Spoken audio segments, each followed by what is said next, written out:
Hola, bienvenidas, bienvenides y bienvenidos a esta ayudantía. Mi nombre es Hugo Arévalo, soy interno de sexto año de medicina. El día de hoy vamos a tratar los trastornos depresivos, el cual es el segundo tema de salud mental, que queda un poco pendiente de la ayudantía pasada, pero porque yo sabía que lo íbamos a ver más en profundidad el día de hoy. No sé si les molesta, pero voy a esconder la camarita porque me da un poco de pudor. Así que partamos con la ayudantía.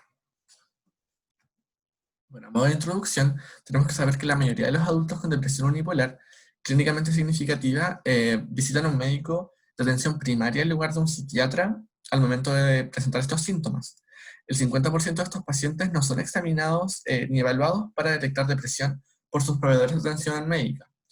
Y algunos estudios sugieren que el diagnóstico se pasa por alto en al menos el 50% de los pacientes deprimidos en atención primaria. Entonces, esto es un gran problema porque nosotros como médicos generales o médicos de atención primaria tenemos que saber resolver esta patología, ya que es de competencia del médico general. Y ya en algunos casos que vamos a ver más adelante es cuando debemos derivarlo al psiquiatra, pero tenemos que saber eh, diagnosticar y tratar una depresión. El término depresión en general puede usarse de múltiples maneras, lo cual puede ser un poco confuso para algunos. Puede referirse a un estado de ánimo que está indicado por sentimientos de tristeza, desesperación, ansiedad, vacío, desánimo, desesperanza, incluso la habilidad emocional. Y el estado de ánimo deprimido puede ser una respuesta normal y a veces incluso adaptativa a la pérdida, a la decepción, al fracaso o a cualquier elemento subjetivo del propio paciente que lo lleve a ese estado de ánimo. Pero en este caso, cuando nos referimos al estado de ánimo depresivo, nos referimos a un estado transitorio, un estado que no trasciende más allá, que es algo que puede ser incluso normal. Cuando ya nos referimos a la depresión como un síndrome, es una agrupación, una constelación de síntomas y signos que pueden incluir la depresión. Por ejemplo, algunos de estos son el síndrome de depresión mayor, la depresión menor o la distimia, que es el trastorno depresivo persistente. Cuando el síndrome depresivo ocurre dentro de un trastorno, ya es distinto. Por ejemplo, la depresión puede ser incluida dentro del trastorno mayor unipolar o trastorno depresivo mayor. Puede haber un síndrome depresivo dentro de un trastorno bipolar, dentro de una esquizofrenia, dentro de un trastorno depresivo inducido por sustancias, por medicamentos o por una condición médica general. Entonces, son distintas formas de referirnos a la depresión. La prevalencia de la depresión mayor unipolar y el trastorno depresivo persistente o la distimia, en general en adultos es del 12%, siendo 1,9 veces más frecuente en mujeres que en hombres, siendo 10% en los mayores de 65 y 23% en los pacientes más jóvenes. La depresión mayor ocurre con frecuencia en pacientes con factores de riesgo específicos. Sin embargo, estos factores son múltiples y pueden interactuar entre ellos, constituyendo tres vías amplias para desarrollar la enfermedad. La primera vía de ellas son los factores internalizantes o propios del paciente, que pueden ser la genética, una personalidad característica del neuroticismo, una baja autoestima del paciente, un trastorno ansioso de inicio temprano, o una historia pasada de depresión mayor. Los genes se sabe que probablemente producen a la vulnerabilidad para la depresión. Esto quiere decir que requiere de factores ambientales no genéticos adicionales para producir un episodio depresivo, porque es un trastorno muy heterogéneo en cuanto a la clínica y en cuanto a la etiología. Entonces no se sabe exactamente si es que hay un gen que pueda producir la depresión. Y por ejemplo, se da en la epigenética que hay cambios cromosómicos que no alteran la secuencia de ADN, pero que pueden implicar modificaciones heredables del genoma que cambian la expresión génica. Esto tiene que ver también con la interacción de algunos genes con algunos factores ambientales, como por ejemplo la experiencia de vida temprana o estrés crónico a temprana edad, que pueden inducir, por ejemplo, una metilación del ADN o una acetilación de las histonas, además que hay algunos genes que se han descubierto que tienen algún factor en la depresión. Por ejemplo, algunos polimorfismos del gen del receptor de la CRH reducen el riesgo de depresión en adultos con antecedentes de abuso en la infancia. Entonces, este sería un factor protector.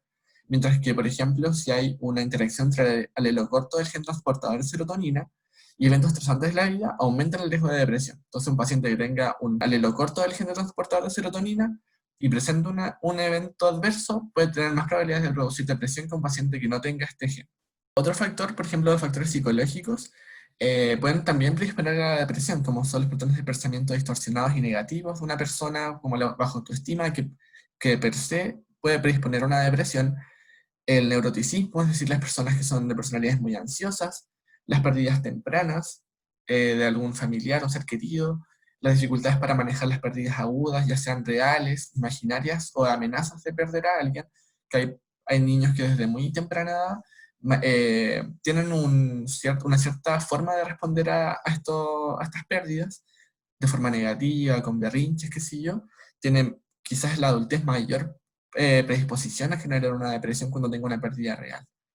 Algunos rasgos de la personalidad también pueden ser un factor de riesgo y algunas conductas aprendidas que refuerzan estas cogniciones y conductas depresivas, algunas cosas que puedan haber en el ambiente. En cuanto a los factores externalizadores, también puede haber una parte genética, que vendría a ser, por ejemplo, la respuesta propia que tenga cada cuerpo, cada metabolismo a los antidepresivos, algún mal uso o abuso de sustancias o desorden de la conducta. En cuanto a la genética, como dije anteriormente, por ejemplo, se ha descubierto que hay un polimorfismo del transportador de serotonina en el cromosoma 17 que se asocia con la remisión en pacientes tratados con inhibidores selectivos de la recaptación de serotonina. Y, por ejemplo, la respuesta a la escitalopram, que es uno de los antidepresivos más utilizados hoy en día, puede ser predicha según el gen de la citoquina, interleuquina 11, en el cromosoma 19. Entonces, estos son algunos genes que pueden tener que ver con la respuesta del cuerpo a los antidepresivos. Y, por ejemplo, la depresión secundaria a un abuso de sustancia o alguna enfermedad médica, como por ejemplo el hipotiroidismo, el hipercortisolismo, que se han asociado a la depresión secundaria, pueden tener que ver también como factor externalizador, como pueden haber trastornos neurológicos como la epilepsia, que ha asociado mucho con la depresión, la enfermedad de Parkinson, la esclerosis múltiple, el Alzheimer, la enfermedad cerebrovascular, el VIH, la cardiopatía isquémica, la insuficiencia cardíaca, como dije anteriormente, el hipotiroidismo, también la diabetes, algunas deficiencias vitamínicas. Se ha estudiado, por ejemplo, la vitamina D y algunos medicamentos, como por ejemplo los glucocorticoides y los interferones, se han estudiado que tienen asociado a ellos síndromes depresivos. También se dice que los beta bloqueantes, algunos estudios no son como tan concluyentes en cuanto a los beta bloqueantes, entonces no se sabe si tienen relación o no con la depresión. Y el último factor de riesgo son la adversidad. Por ejemplo, los traumas durante la infancia o la edad adulta, algunos eventos estresantes de la vida en el pasado, una pérdida parental, un bajo afecto de los padres, divorcio, problemas conyugales, una red de apoyo social baja o una baja educación se han asociado también a depresión. Por ejemplo, se sabe que las adversidades tempranas de la vida pueden causar una hiperactividad a larga data de las células secretoras de SRH en el hipotálamo, lo cual conduce a un aumento de la respuesta al estrés que puede establecerse de por vida y también se puede transmitir epigenéticamente a las generaciones posteriores.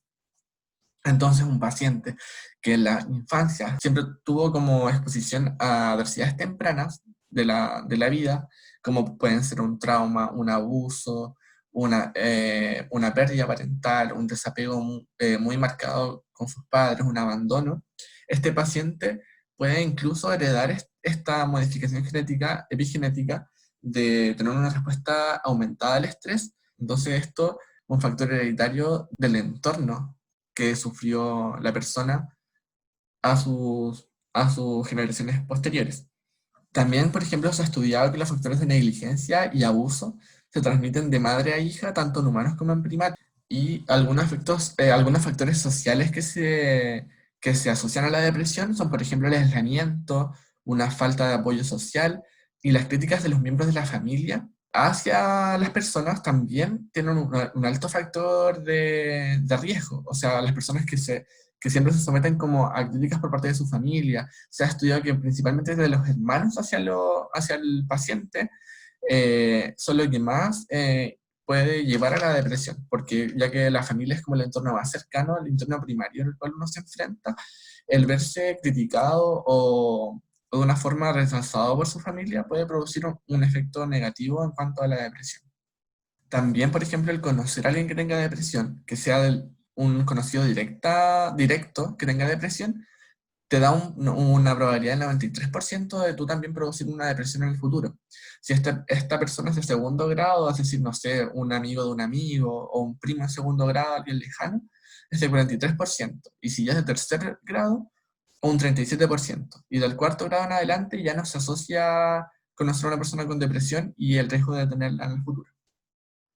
Ahora, en cuanto a la fisiopatología, la neurobiología de la depresión, tenemos muchos estudios que tratan de descubrir cuál es la fisiopatología real de la depresión, pero se sabe que hay muchos factores que influyen. Entonces, aquí vamos a repasar algunos rápidamente para que tengamos alguna idea. Por ejemplo, el eje hipotalámico hipocitario suprarrenal, con una sobreproducción de la hormona liberadora de la corticotropina, que suprime la neurogénesis, y hay una atrofia del hipocampo cuando hay una hipercortisolemia.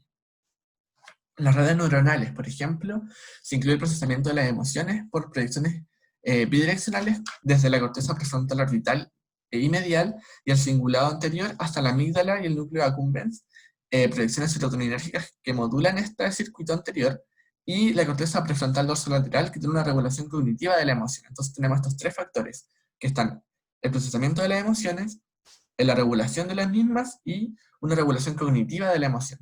Entonces, en este caso, entre estas redes neuronales, en los pacientes con depresión mayor, la conectividad o comunicación de estas redes neuronales es diferente a la de una persona normal. Por ejemplo, se asocia con una hiperconectividad dentro de esta red, de la primera red de las emociones, que puede conducir pensamientos, por ejemplo, autorreferenciales, o de culpa, o baja autoestima, o como tener todos estos pensamientos negativos sobre uno mismo, por una hiperconectividad dentro de la red.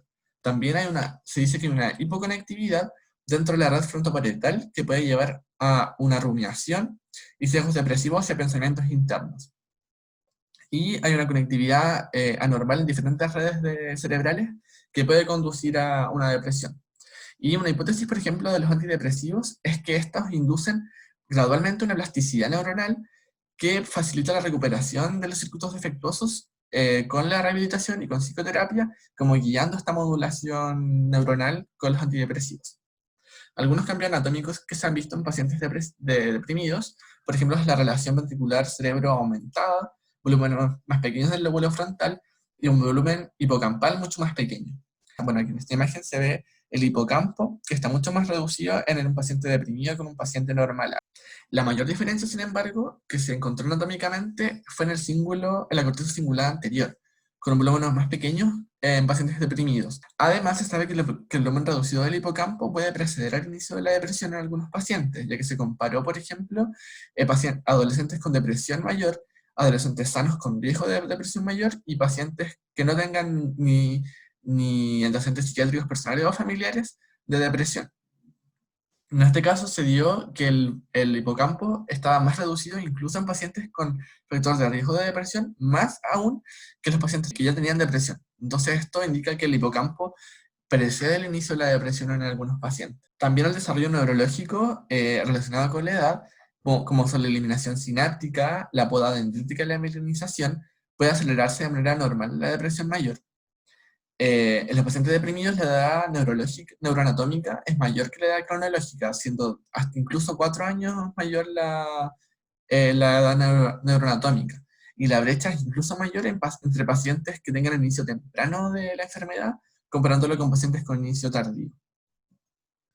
Ahora, en cuanto a las alteraciones celulares, se sabe que la densidad de las neuronas GABAérgicas en la corteza occipital y prefrontal, así como la densidad y el número de células gliales en la corteza prefrontal, orbital y dorsolateral, como la amígdala y la corteza cingulada anterior, eh, además del tamaño de las neuronas de la corteza prefrontal y la corteza cingulada anterior, es mucho menor en pacientes deprimidos que en pacientes sin depresión. Además, la poda dendrítica puede estar acompañando este proceso, ya que la depresión puede estar asociada a una mayor poda de materia gris cortical que ocurre en la adolescencia. Esta poda o esta eliminación selectiva de materia gris ocurre en la adolescencia, resultando de pérdida de volumen y adelgazamiento, siendo mayor en niños que tengan depresión que en niños no deprimidos. Algunos otros factores que se involucran en la neurobiología y la depresión son, por ejemplo, la actividad cerebral, en la cual en la depresión existen patrones consistentes de activación normal en el cerebro, como una disminución de la activación del cúneus y la ínsula, y una mayor actividad de la corteza prefrontal dorsolateral y la corteza temporal superior. Estas dos cosas pueden explicar un efecto negativo y la anedonia que se da en el trastorno depresivo. También puede haber una hiperactividad de la corteza cingulada anterior y en el tálamo lo que puede explicar la hipervigilancia hacia los estímulos emocionales que se da en la depresión. El sueño y los ritmos circadianos también tienen que ver con la depresión, teniendo una disminución en la latencia del sueño REM y el sueño de onda lenta. Además, que se asocian alteraciones con los ritmos circadianos centrales que se relacionan con la variación de uno de los síntomas, con la temperatura corporal, la presión arterial, el pulso y el cortisol plasmático, la noradrenalina, la hormona estimulante de tiroides y la melatonina. Entonces, la depresión también eh, como que influye y cambia los ritmos circadianos normales del cuerpo. También en pacientes deprimidos se vio que los niveles séricos de marcadores inflamatorios periféricos como las citoquinas, la proteína C reactiva, el factor de necrosis tumoral y la interleuquina 6 están elevados en pacientes deprimidos. Y esto puede estar relacionado con la depresión resistente al tratamiento, ya que en estos pacientes que tienen resistencia al tratamiento antidepresivo, se da que los reactantes de fase aguda, las citoquinas, están más elevados que en pacientes que responden bien a estos fármacos. Entonces, la inflamación tendría que ver con la respuesta del paciente depresivo a su tratamiento. En cuanto a la longitud de los telómeros, se cree que la asociación entre la depresión y los telómeros normalmente cortos representa un envejecimiento celular acelerado que hay en los pacientes depresivos. Y los neurotransmisores, que son uno de los factores más importantes que se asocian a la depresión y el tratamiento antidepresivo, las concentraciones séricas de triptófano, que es el aminoácido precursor necesario para la síntesis central de serotonina, se sabe que son significativamente más bajos en pacientes con depresión mayor que no están medicados que en pacientes no deprimidos o en pacientes que reciben antidepresivos. La disminución de la dopamina se asocia con estudios genéticos neuroquímicos y neuroimagen post-mortem y en animales que apoyan una hipótesis de que hay un subtipo de depresión que es sensible a la dopamina y resistente al tratamiento antidepresivo convencional, de los que actúan sobre la serotonina y la norepinefrina. Entonces, se está estudiando que hay un nuevo fenotipo de depresión que tendría que ver con la dopamina. Y en último lugar, se observa que hay niveles elevados de glutamato y niveles bajos de GABA en la corteza occipital, así como reducciones anormales de glutamato, glutamina y GABA en la corteza prefrontal de pacientes no medicados. ¿Esto qué quiere decir? Que el GABA y el glutamato actúan de forma distinta en las distintas regiones del cerebro, porque en el occipital el glutamato está elevado y en la corteza prefrontal está disminuido. ¿Esto qué quiere decir? Que los antagonistas del glutamato pueden ser beneficiosos para el tratamiento de la depresión mayor. Por ejemplo, la ketamina se está estudiando, que qué efecto podría tener en la depresión. Pero estos son estudios que se están haciendo todavía y no está todavía resuelto, pero es muy interesante para aquellos que les guste la investigación, que los antidepresivos tienen muchos estudios y mucho, sobre todo porque no se sabe bien cómo funcionan. Ahora un caso, en un paciente consultante por un cuadro emocional, en el que se ha confirmado un episodio depresivo. Lo primero que se debe evaluar, ¿qué sería? En alternativa a la bipolaridad, que tenga una comorbilidad del cuadro ansioso, que tenga una patología médica, esto puede ser relevante también, que tenga presencia de tendencias suicidas o que tenga presencia de síntomas psicóticos. ¿Qué sería la más importante? Bueno, en este caso, se sabe que lo más importante es la presencia de tendencias suicidas, ya que esto nos va a ayudar a saber cómo tratar a este paciente y saber si tenemos que hacer una intervención activa de inmediato o un manejo ya más ambulatorio. Entonces, en la evaluación de un paciente deprimido, ¿qué es lo que tenemos que saber? Primero, la historia, la anamnesis próxima, la historia de la enfermedad actual. La entrevista debe establecer, por ejemplo, la presencia de síntomas depresivos en la actualidad, determinar la cronología de los síntomas depresivos actuales y cualquier historial previo de episodios depresivos y su curso y tratamiento que tuvieron en ese momento. Determinar también el impacto del episodio depresivo sobre el funcionamiento ocupacional e interpersonal del paciente, saber cómo funciona en el trabajo, en la casa, si tiene pareja, si tiene hijos, cómo es su relación con su entorno, para así saber qué tanto está afectando la depresión en el paciente. También se tienen que obtener factores de alivio o agravantes, incluidos los eventos estresantes de la vida cotidiana y circunstancias sociales a las cuales el paciente se ve expuesto. Si estos empeoran los síntomas del paciente o si los alivian. Por ejemplo, en algunos pacientes la música es un factor de alivio, en algunos pacientes hacer deporte, y así se tiene que abordar también qué factor alivia al paciente para que él lo pueda manejar de una forma consciente. Abordar la comorbilidad psiquiátrica, como es la ansiedad o el uso de sustancias, que son los más frecuentes, así como comorbilidades de medicina general que pueden estar afectando también al paciente, como los que dijimos anteriormente, como la epilepsia, la diabetes y la cardiopatía isquémica, que son algunos de los que se asocian, por ejemplo, a la depresión. También se tienen que incluir preguntas sobre la historia pasada del paciente de manía o hipomanía para descartar el trastorno bipolar, ya que a menudo el trastorno bipolar se presenta en primer lugar con un episodio depresivo antes que un episodio maníaco o hipomaníaco. O también puede ser que el paciente no se haya dado cuenta de una manía o hipomanía que cursó, porque generalmente los pacientes no se dan cuenta de estos episodios, porque son episodios que generalmente son de mucha energía o que ellos en verdad se sienten bien con este episodio. También algo importante que se me olvidó anotar en la diapositiva que me acabo de acordar es que se tiene que distinguir en este punto la depresión mayor unipolar que ha durado menos de 2 años de los síndromes depresivos que duran menos. Por ejemplo, una distimia o un trastorno depresivo persistente dura más de 2 años. Entonces uno tiene que preguntarle al paciente. Y finalmente, lo más importante que hay que evaluar de inmediato en cualquier paciente con conductas depresivas es ver el riesgo de suicidio, porque todos los pacientes deprimidos deben ser consultados específicamente sobre la ideación y el comportamiento suicida. Cualquier respuesta positiva a esto debe hacernos nosotros como médicos preguntar por la naturaleza específica de la ideación, la intención, los planes, los medios disponibles, por ejemplo, que tenga un arma de fuego o arma blanca, y las acciones que el paciente haya hecho o que quiera hacer para atentar contra su vida. Algunos antecedentes de intentos de suicidio anteriores, incluyendo antecedentes de suicidio propio, comorbilidades psiquiátricas y médicas de su familia y del mismo paciente, además de antecedentes familiares de comportamientos suicidas que también nos pueden llevar a pensar que el paciente puede tener también este tipo de pensamientos.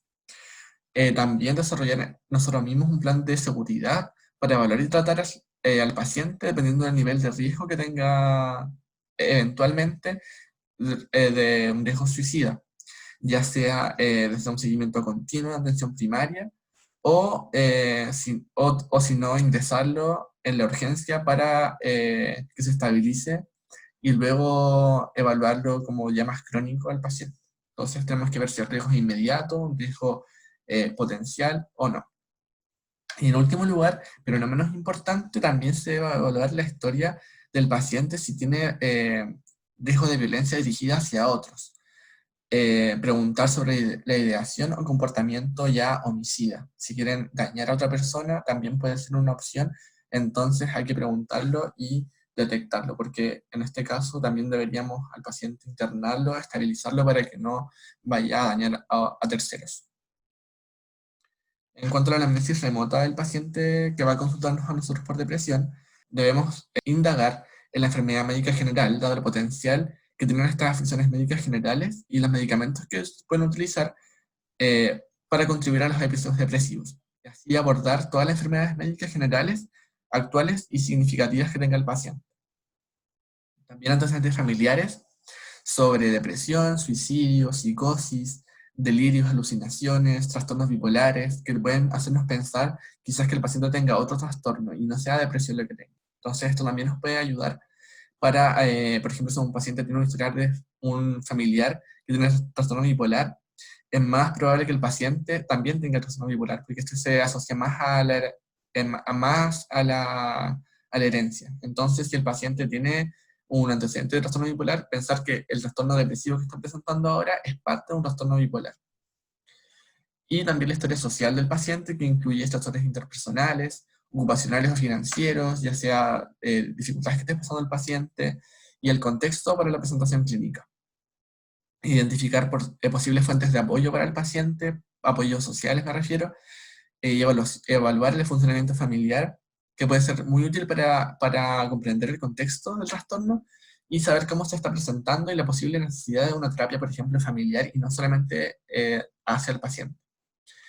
Y ya lo complementario vendría a ser un examen mental, que en este caso, por ejemplo, ya la conciencia, la orientación, generalmente no están comprometidas, entonces tendremos que irnos a otras partes. A ver, por ejemplo, el estado de ánimo y el afecto, que es lo más importante, también la cognición, que vendría a ser la atención, la concentración y la memoria, la actividad psicomotora puede estar alterada, así como el pensamiento, puede tener pensamientos rumiativos, que tenga así como constantemente pensamientos negativos, o también evaluar el habla, que el paciente puede hablar más lento, como más fatigado, y también los pensamientos suicidas, van dentro del examen mental.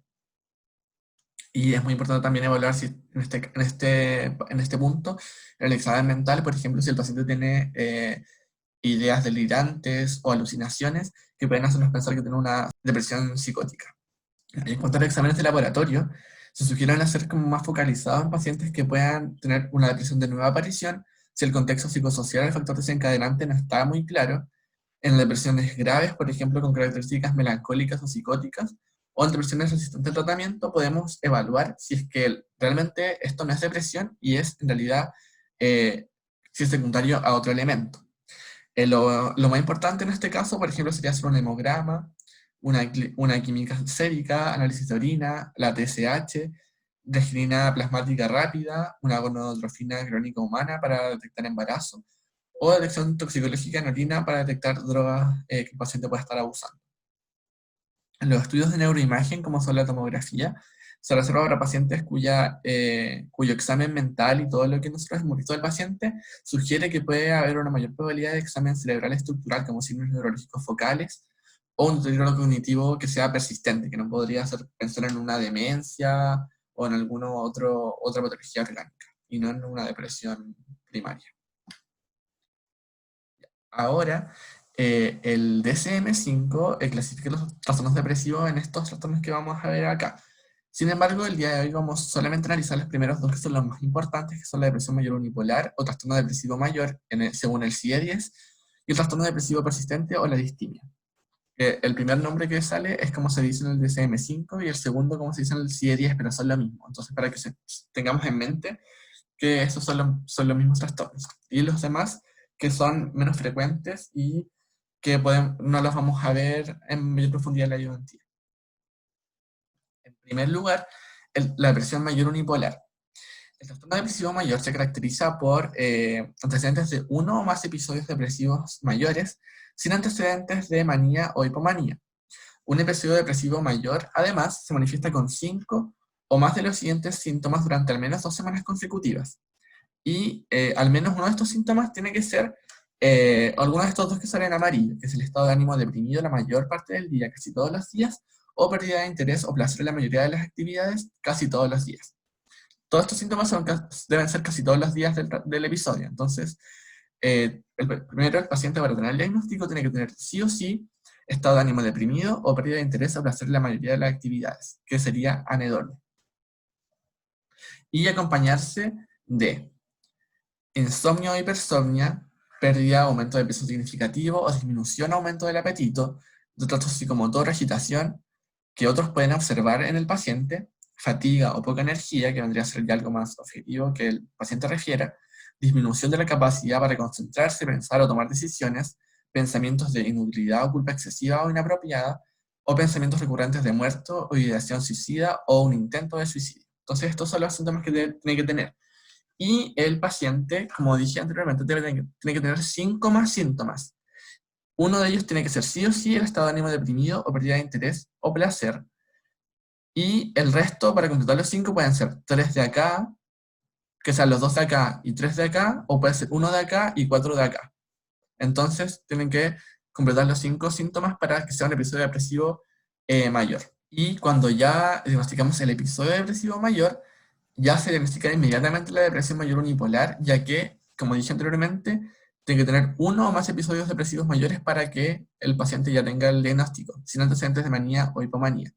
y los síntomas tienen que causar una angustia significativa o deterioro psicosocial en el paciente, ya que esto es importante porque de lo contrario podría ser una distimia o algún trastorno depresivo menor. Los pacientes que se diagnostiquen inicialmente una depresión mayor unipolar, que se diagnostica correctamente porque el paciente tuvo el episodio, pueden eventualmente manifestar síntomas nuevos o modificados que justifiquen un cambio en el diagnóstico. Por ejemplo, los pacientes con trastorno bipolar a menudo sufren uno o más episodios de depresión mayor.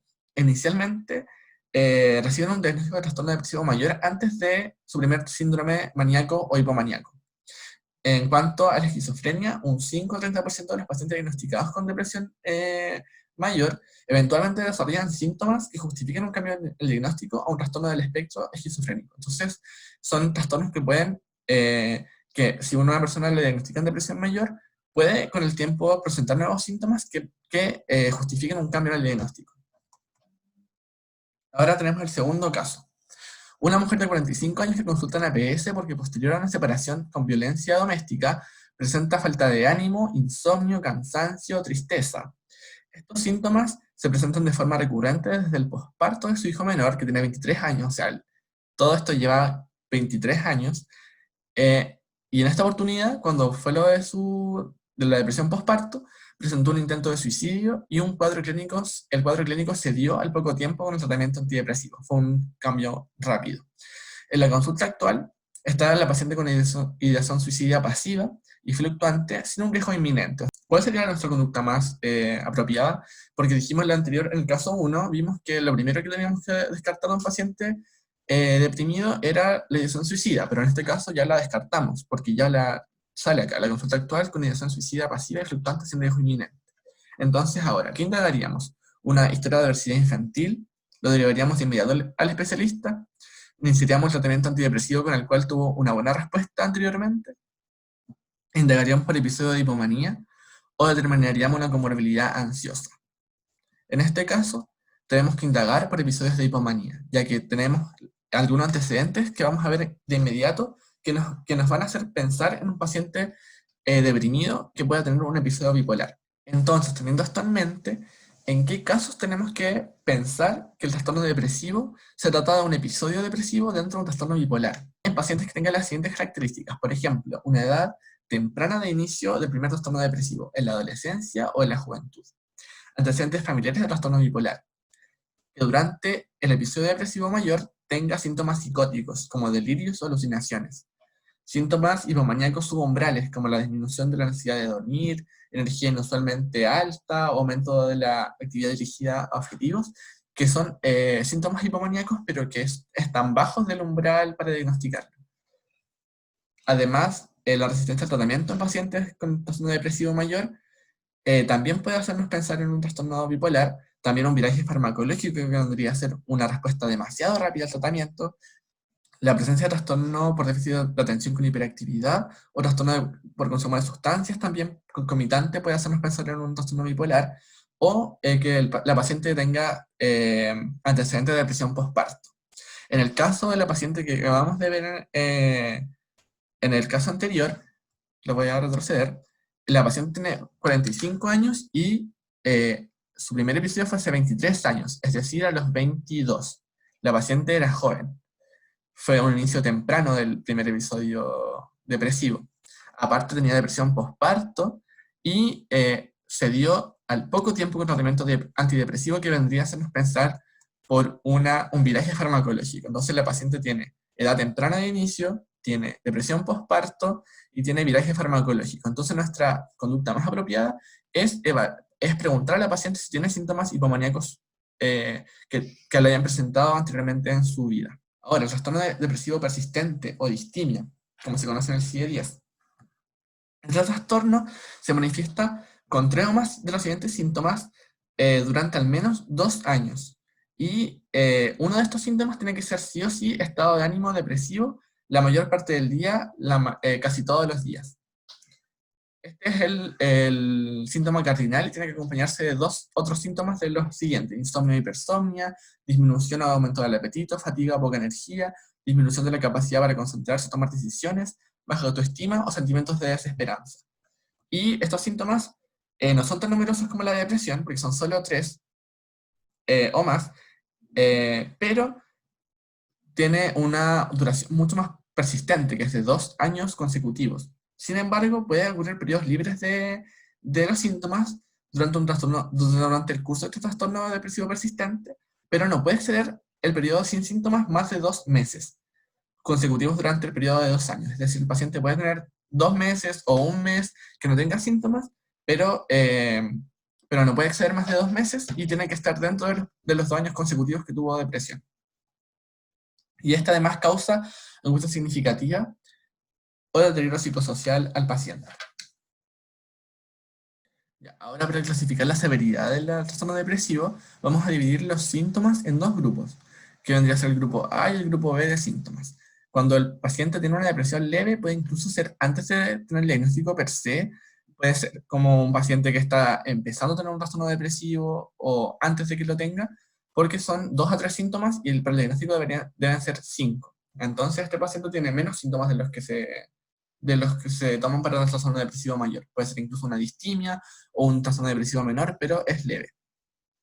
Y ya, y este trastorno, se caracteriza por estos 3 síntomas: estado de ánimo deprimido, anedonia y fatiga o poca energía.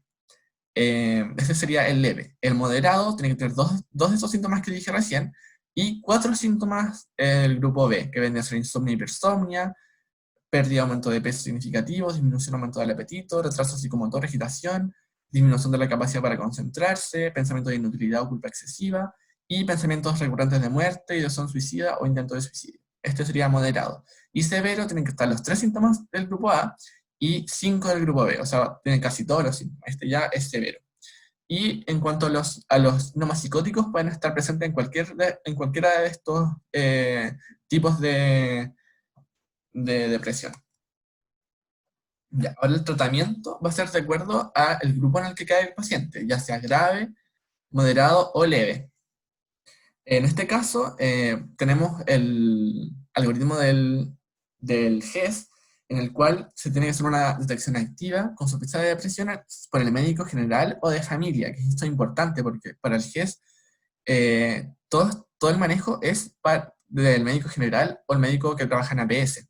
Aquí diagnostica la depresión, si tiene depresión, y luego clasificarlo entre leve, moderado o grave, y tiene los distintos tratamientos. Entonces, ¿cuándo derivamos a un paciente al especialista? Porque, como dije anteriormente, esto es de manejo de médico general.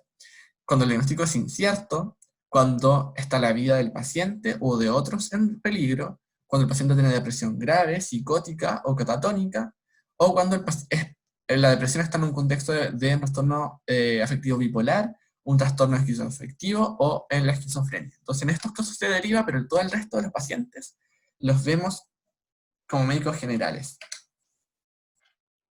Entonces, ¿cuál es el objetivo? El objetivo principal del tratamiento es buscar la remisión completa de los síntomas, disminuir el riesgo de recaídas y recurrencias y minimizar el riesgo de suicidio para restablecer el funcionamiento social y laboral. Entonces, cuando el paciente tiene una depresión leve, él va a consejería, que puede ser con el médico general o con psicólogo, para hablar de los problemas que tenga, ayudar a resolverlos, con intervención psicosocial grupal, que se da en los CEFAM, actividad física, y entregar una guía de autocuidado. Cuando el paciente ya tiene una depresión moderada, se suma a todo lo anterior la farmacoterapia, que puede ser con todos estos fármacos que tenemos acá, estos distintos grupos de fármacos, que los ordenamos en una pirámide invertida desde el más recomendado hasta los menos recomendados, que vendrían a ser los de segunda generación por sobre los de primera generación. Y en último lugar, cuando el paciente tiene depresión severa, se le agrega a todo lo anterior una psicoterapia, que ya esto vendría a ser conversaciones mucho más seguidas con el psicólogo y con distintas terapias que son destinadas a la depresión, como podría ser la terapia cognitiva conductual o la terapia dinámica, entre otras psicoterapias que existen en la actualidad. Entonces acá tenemos la pirámide con los distintos fármacos. Esto es variable para cada paciente y para conocerlo esto tendría que ser una clase solo destinada a los fármacos, pero en rangos generales tenemos los inhibidores selectivos de la reducción de serotonina, que vendrían a ser el citalopram, la fluoxetina, la floxamina, la paroxetina y la sertralina, que son los más conocidos, y los con mayor recomendación en cuanto a costo, a efectos adversos y en cuanto en verdad a todo el patrón, a todo el panel de síntomas, son los mejores para la depresión. En segundo lugar tenemos a los inhibidores de la recaptación de serotonina y norepinefrina, como vendría a ser la desvenlafaxina, la venlafaxina y la duloxetina.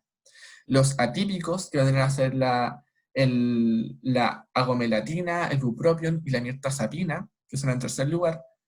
En cuarto lugar, los moduladores de la serotonina, que vendría a ser la trazodona, el más conocido. Luego vienen los tricíclicos, que están casi contraindicados, que vendrían a ser la amitriptilina, la clomipramina, la doxepina, imipramina. Y luego los inhibidores de la monoaminooxidasa. En último lugar, está la fase del tratamiento.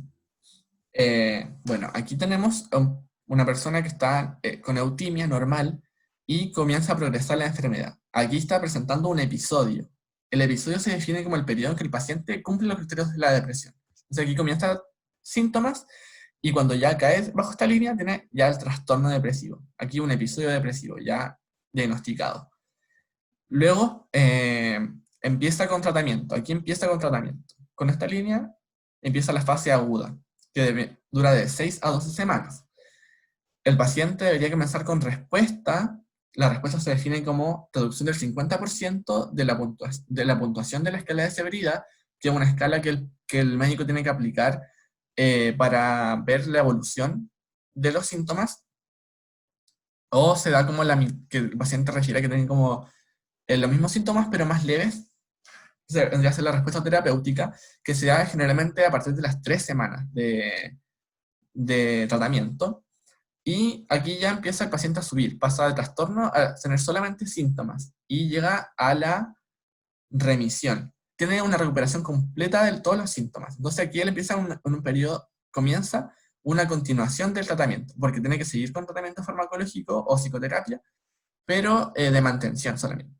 Entonces el paciente ya está en remisión, aquí ya la línea recta, está todo bien, pero tiene que seguir con tratamiento. Sin embargo, dentro de la remisión puede haber, o incluso antes de la remisión, o luego de la remisión, puede haber una recaída. La recaída es la reagudización de la sintomatología dentro del mismo episodio clínico. O sea, el paciente sigue tomando su tratamiento, pero recae. Entonces el paciente puede recaer durante el tratamiento. Y luego de que ya pasó el periodo de continuación, que es de 4 a 9 meses, el paciente se recupera. Y ya lo damos de alta, el paciente se recupera porque este es el episodio que estábamos tratando, terminó, el tratamiento fue efectivo y el paciente se encuentra súper bien. Entonces ya aquí el paciente lo podemos dejar con mantenimiento, que vendría a ser como controles periódicos cada unos tantos meses, para evaluar cómo se siente, pero durante este periodo de mantenimiento el paciente puede volver a caer en un cuadro depresivo y eso se llama recurrencia. Es cuando se presenta un nuevo episodio después de haberse producido la recuperación. Entonces, este es la fase del tratamiento depresivo y que tenemos que nosotros saber para que podamos finalmente seguir con el tratamiento desde la misma APS. Finalmente, les voy a mostrar un video que quedó pendiente de la ayudantía pasada, en hora del tiempo, en verdad, que es una paciente con trastorno bipolar que relata un episodio depresivo y un episodio maníaco. Entonces aquí vamos a ver la diferencia entre ambos, como le digo a un paciente con trastorno bipolar, que no lo vimos el día de hoy, pero que también tiene un trastorno depresivo dentro de un trastorno bipolar. O sea, ella lo relata desde su punto. Cuando tenía 14 años atravesé mi primer episodio depresivo sin saber que era un episodio depresivo. Todo iba normal en mi vida hasta que un día desperté y no tenía ganas de ir a clases, no tenía ganas de levantarme, ni de comer, ni nada.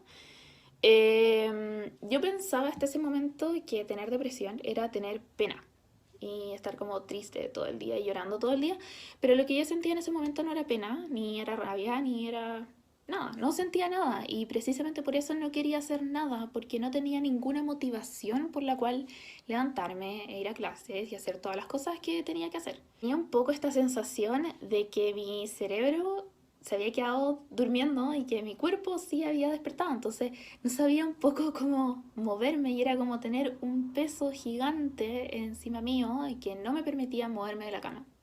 Pero pasaron los días y pasaron las semanas y yo seguía faltando a clases. Seguía con esa misma sensación, comía súper poco, dormía harto, me costaba mucho levantarme, me costaba mucho incluso ir al baño. Y sí, me bañé muy poco durante ese tiempo porque no tenía ganas. Y esto lo titulamos Episodio Maníaco número 1. Con estos episodios nunca tengo mucha claridad de cuándo empiezan, cómo empiezan, ni cuándo terminan, porque al contrario de lo que me pasa con los episodios depresivos, acá no me siento mal. Me siento extremadamente bien. Aquí empecé a dormir mucho menos, y con mucho menos me refiero a 3, 5 horas diarias, muchas veces pasada de largo, y cuando dormía en horarios extraños, como que mi rutina estaba dada vuelta. No me sentía cansada porque sentía que tenía energía de sobra para hacer millones de cosas. Aquí ya está relatando su episodio maníaco ya, y pasa lo que les comenté anteriormente, que ella no necesita dormir, como que su cuerpo tiene tanta energía que ella no necesita del sueño, necesita de repararse, porque tiene mucha energía. Entonces aquí ya contó su parte depresiva, que fue a los 14 años, y está contando su episodio maníaco que ni siquiera se acuerda cuándo fue como de igual durante la enseñanza media, pero entonces que ya tenía, eh, pero ella no la habían diagnosticado con trastorno bipolar. Entonces como que ella ya se da uno de los puntos que era partir de un trastorno depresivo a muy temprana edad. Entonces ella partió a los 14 años. Entonces ya si algún psiquiatra lo vio o algún médico en general, al saber que tuvo un trastorno depresivo a los 14 años, ya tenemos que inmediatamente sospechar el trastorno bipolar y derivarlo a especialistas. Me metí a todas las actividades que pude, tomé 1000 compromisos, hablaba muy rápido, tan rápido y tan fuerte que la gente me tenía que pedir que por favor repitiera todo lo que había dicho antes porque no me habían entendido. Me puse súper impulsiva más que de costumbre porque mi lógica en ese momento era, da lo mismo lo que pase, yo lo puedo arreglar. A lo largo de todos estos episodios que siguieron después, los episodios maníacos, seguían los mismos síntomas, o sea, la euforia, el hablar rápido, el tener 1000 ideas en la cabeza, el dormir poco, pero también aparecieron otros, como la irritabilidad y la agresividad. Durante estos episodios explotaba, pero a la más mínima provocación, incluso a veces sin provocación alguna. Y con explotar me refiero a violencia física, violencia verbal, todos los tipos de violencia posibles, creo yo. Y en ese momento, para mí, tiene todo el sentido del mundo ponerme así porque estoy tan encerrada en mis propios pensamientos que no veo otra forma de solucionar los conflictos. También gasto mucha plata en cosas que son innecesarias, pero para mí en ese momento son muy importantes y no lo pienso bien. Planeo viajes de forma impulsiva, literal, de un día para otro, porque en ese momento soy incapaz de ver las consecuencias y también tengo muchas conductas de riesgo. Yo pensaba, así genuinamente pensaba, como yo no soy una persona violenta, pero otra parte de mí decía, ya, entonces si no eres una persona violenta, ¿por qué reaccionáis así? Y es porque mi yo estable en ese momento, si tiene un conflicto, yo digo, ya, tengo 500.000 formas de solucionar este conflicto, pero en ese momento yo no veo ninguna. Y lo mismo con todas las otras cosas que les voy comentando, o sea, son cosas que yo estando estable no haría nomás, po. Pero en ese momento tampoco soy capaz de ver que esto es un problema, porque para mí todo el mundo está mal y yo soy la única persona que está bien. Lo mismo me pasa un poco con los episodios depresivos, o sea, la gente a la que le cuento esto me dice como, tú, deprimida, no creo, o no se te nota, o ¿por qué? Si no tenéis ninguna razón para estarlo. Y es porque a veces hay un detonante, un gatillante, y a veces no lo hay. Creo que ustedes mismos pueden darse cuenta de que muchas de las cosas que describo no son, como que no describen a la persona que ustedes acostumbran a ver. Entonces ella hace un muy buen relato de dos episodios, un episodio depresivo y un episodio maníaco, y ella dice al final que para estos episodios no tiene un gatillante siempre, y eso es lo que pasa, porque el episodio depresivo no siempre tiene un gatillante. Nosotros recibimos un paciente en APS que tenga un trastorno depresivo, ver en su contexto, ver sus antecedentes, preguntar siempre por algunos puntos importantes que son el riesgo suicida, que son los síntomas psicóticos y que son otros síntomas que han tenido anteriormente, que podrían ser hipomanía, una hipomanía subumbral o incluso una manía totalmente dada. También tener en cuenta los puntos que nombré anteriormente de pacientes que tengan trastorno depresivo, que nos pueden hacer pensar que es un trastorno depresivo dentro de un trastorno bipolar. Estas son las referencias que utilicé para la ayudantía. Y eso, chicos. Espero que les haya gustado la ayudantía. Saludos. Nos vemos en la siguiente.